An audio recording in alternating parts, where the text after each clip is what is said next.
දියුණුව ගැන කතා කරනකොට අද YouTube එකේ ඕන තරම් වීඩියෝස් තියෙනවා මේ වගේ දියුණු වීම සඳහා කෙටි මාර්ග එහෙම නැත්නම් ට්‍රික්ස් කියලා කියයි නැත්නම් තව ක්‍රමවේද ඕන තරම් දේවල් YouTube එකෙන් ඔයාලට හොයාගන්න පුළුවන්. ඒ වුණාට මේ හැම දෙයකම තියෙන එකම ලක්ෂණය තමයි මේවා කෙටි කාලීනයි කියන එක. ඒ වගේම මේ කෙටි කාලීන වීමෙන් Tamanට තියෙන ඉවසීම පවා මිනිස්සු නැති කරගන්නවා. ඒකෙන් වෙන්නේ Tamanගේ මේ කෙටි කාලීනව Tamanට ලැබෙන දියුණුව. එහෙම නැත්නම් දියුණුවේ ටේස්ට් එක එහෙම නැත්නම් රසය.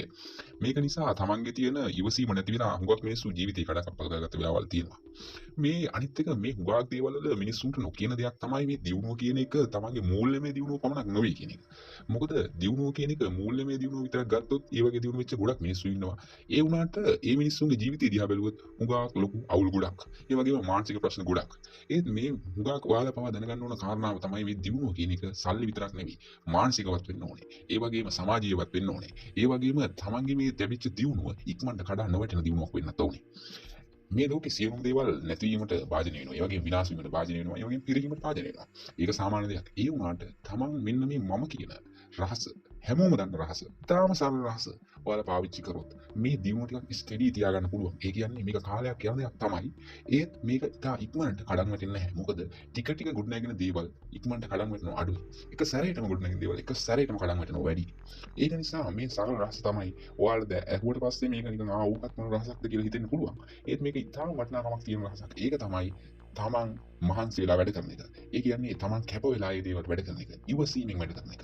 මේක හුඟක් මිනිස්සුන්ට හිතෙන්න පුළුවන් අයියෝ ඕක මමත් දන්නවනේ සරල දෙයක්. ඒ සරල දේ ඔබත් දන්නව වෙන්න පුළුවන්. අනිවාර්යෙන්ම ඔබ දන්නව වෙන්න පුළුවන්. ඒ වුණාට ඒක භාවිත කරන ක්‍රමවේදය එහෙම නැත්නම් ඒ භාවිත කරන ආකාරය ඔයාලා ගොඩාක් වෙනස් වෙන්න පුළුවන්. ඒකට හේතුව අද සමාජයේ හුඟක් වෙලාවට වේගයෙන් දියුණු වෙන ක්‍රම තමයි මිනිස්සු හොයන්නේ. මේකෙන් හුඟක් වෙලාවට ස්ට්‍රෙස් හැදිලා තමන්ගේ දියුණුව තිබිච්ච දියුණුවත් නැති කරගන්න මිනිස්සු ඒ වගේම ඉවසීමක් නැති වෙලා ජීවිතේ විනාශ කරගන්න මිනිස්සු ඕන තරම් ඇති. ඒකින්ද මේ මහන්සි වෙලා කැප වෙලා ඉවසීම වැඩ කරනවා කියන එක පොඩි දෙයක් විදිහට හිතන්න එපා. මෙන්න මේ ක්‍රමවේදය ඔයාලා පාවිච්චි කරොත් ඔයාලට හුඟක් වෙලාවට ඔයාලට ඕන එක්සාම්පල් විදිහට ගත්තත් අද ලෝකේ ඉන්න ලොකුම ධනවත්තු හිම කාලයක් තිස්සේ මේ වෙන ටික කරගෙන ඇවිල්ලා තමයි දිනු වෙලා තියෙන්නේ. ඒකින්දම තමයි එයාලා රඳා පවතින්නේ. ඒ අතින් අනිත් පැත්තෙන් බලනකොට කෙටි කාලේ ඉන්න දිනු වෙච්ච මිනිස්සු බලන්න. ඒ කට්ටියගේ ජීවිතේ තාම එයාලා කඩම් වෙලා නැත්තම් අඩුම තරමේ එයාලගේ පෞල් ප්‍රශ්න එහෙම නැත්නම් මානසික ප්‍රශ්න සමාජීය ප්‍රශ්න කුඩා කවුල් මැද ජීවත් වෙනවා වෙන්න පුළුවන්.